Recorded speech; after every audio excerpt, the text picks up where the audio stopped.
मिट्टी से जुड़ी मेहनत, खेतों में बीतता जीवन। किसान हर दिन सोचता है घर चलता रहे, आज भी और कल भी। मौसम बदलते हैं, फसलें बदलती हैं, खेती के साथ साथ घर की जिम्मेदारियां भी चलती रहती हैं। भविष्य की इन्हीं जिम्मेदारियों को पूरा करती है एनपीएस, जो किसानों के कल को नया भरोसा और पेंशन की पक्की गारंटी देती है। एनपीएस भारत सरकार के अंतर्गत पीएफआरडीए के द्वारा एक विनियमित योजना है जो किसानों के लिए बुढ़ापे में पेंशन सुनिश्चित करती है।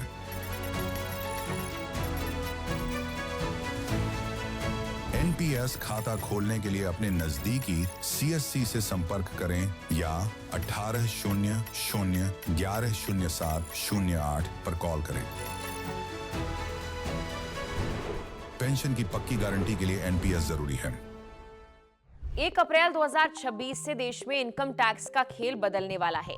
अगर आप सैलरीड हैं, प्राइवेट जॉब करते हैं या आपकी कंपनी आपको कार, घर या दूसरी सुविधाएं देती हैं, तो ये वीडियो आपके लिए बहुत जरूरी है, क्योंकि अब सिर्फ आपकी सैलरी ही नहीं बल्कि आपको मिलने वाली हर सुविधा पर टैक्स कैसे लगेगा उसका तरीका बदलने जा रहा है। सरकार नया इनकम टैक्स सिस्टम लेकर आ रही है जो पुराने 1961 वाले कानून की जगह लेगा।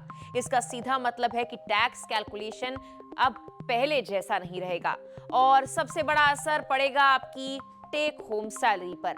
अब बात सीधी करते हैं। मान लीजिए आपकी कंपनी आपके लिए पीएफ, एनपीएस या सुपर एन्युएशन फंड में पैसा डालती है। अभी तक लोग इसे बड़ा फायदा मानते थे, लेकिन अब अगर साल भर में कंपनी का योगदान 7.5 लाख रुपए से ज्यादा हुआ तो उस एक्स्ट्रा हिस्से पर टैक्स लगेगा।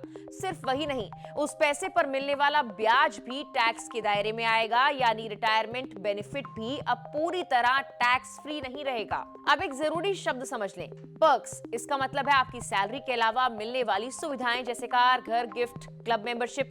पहले इनकी वैल्यू निकालना थोड़ा जटिल था, अब सरकार इसे फिक्स फॉर्मूले से तय करना चाहती है ताकि कोई गड़बड़ी ना हो।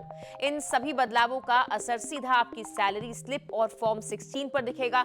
आपकी कंपनी को अपना पूरा सिस्टम अपडेट करना पड़ेगा और हो सकता है कि आपकी टेक होम सैलरी पहले से कम लगे। पहले आते हैं कंपनी द्वारा दिए गए घर पर। अगर आपकी कंपनी आपको रहने के लिए घर देती है तो उसकी वैल्यू अब फिक्स फॉर्मूले से निकलेगी। बड़े शहरों में यह आपकी सैलरी का करीब 10% तक माना जा सकता है, मीडियम शहरों में 7.5% और छोटे शहरों में 5%। यानी आपने घर का किराया नहीं दिया तो टैक्स देना पड़ सकता है। अगर आप खुद कुछ किराया देते हैं तो थोड़ी राहत जरूर मिलेगी। अगर कंपनी ने घर किराए पर लेकर दिया है तो मामला थोड़ा अलग होगा। वहां असली किराया और आपकी सैलरी का 10% इनमें से जो कम होगा वही टैक्सेबल माना जाएगा। लेकिन कुल मिलाकर बात एक ही है, कंपनी का घर अब फ्री नहीं रहेगा। अब सबसे दिलचस्प हिस्सा, ऑफिस की कार। बहुत लोग सोचते हैं कंपनी की गाड़ी मिल गई तो फायदा ही फायदा, लेकिन अब अगर आप उस कार का इस्तेमाल पर्सनल काम के लिए भी करते हैं तो हर महीने एक फिक्स अमाउंट आपकी इनकम में जुड़ जाएगा। छोटी इंजन वाली कार के लिए करीब 5,000 और बड़ी कार के लिए 7,000 तक हर महीने जुड़ेंगे। अगर ड्राइवर भी है तो और 3,000 रुपए जोड़ लो। साल के अंत में यही रकम टैक्स बढ़ा देगी। अब गिफ्ट्स की बात भी कर लेते हैं। त्योहार पर मिलने वाले गिफ्ट्स या वाउचर अब 15,000 रुपए तक ही टैक्स फ्री रहेंगे। अगर इस लिमिट से ऊपर गए तो पूरी रकम पर टैक्स लगेगा, यानी 16,000 का गिफ्ट मिला तो सिर्फ 1,000 नहीं, पूरे 16,000 पर टैक्स देना होगा। खाने पीने में थोड़ा राहत जरूर है। अगर ऑफिस में आपको खाना या ड्रिंक्स मिलती हैं और उसकी कीमत 200 रुपए प्रति मील तक है तो उस पर टैक्स नहीं लगेगा, लेकिन इससे ज्यादा हुआ तो फिर टैक्स लगेगा। अब एक और चीज जो बहुत लोग नजरअंदाज करते हैं, कंपनी से लिया गया सस्ता या बिना ब्याज वाला लोन, अब उस पर भी टैक्स लगेगा। सरकार एसबीआई की ब्याज दर के हिसाब से मानेगी कि आपको कितना फायदा हुआ और उसी पर टैक्स लगेगा।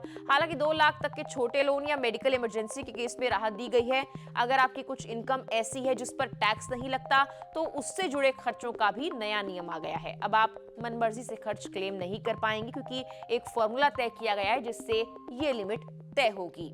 और एक बड़ा बदलाव डिजिटल दुनिया के लिए। अगर कोई विदेशी कंपनी भारत में ऑनलाइन बिजनेस करती है और उसका रेवेन्यू 2 करोड़ से ज्यादा है या उसके 3 लाख से ज्यादा यूजर्स हैं तो उसे भारत में टैक्स देना पड़ेगा। यानी डिजिटल कंपनियों पर भी शिकंजा कसा जा रहा है। तो अब आपको क्या करना चाहिए? सीधी बात है, अभी से अपनी सैलरी स्ट्रक्चर को समझें, कंपनी से बात करें, कौन सी सुविधा लेनी है, कौन सी नहीं लेनी, ये सोच समझकर तय करें, क्योंकि जो चीज आज फ्री लग रही है कल वही टैक्स का बोझ बन सकती है।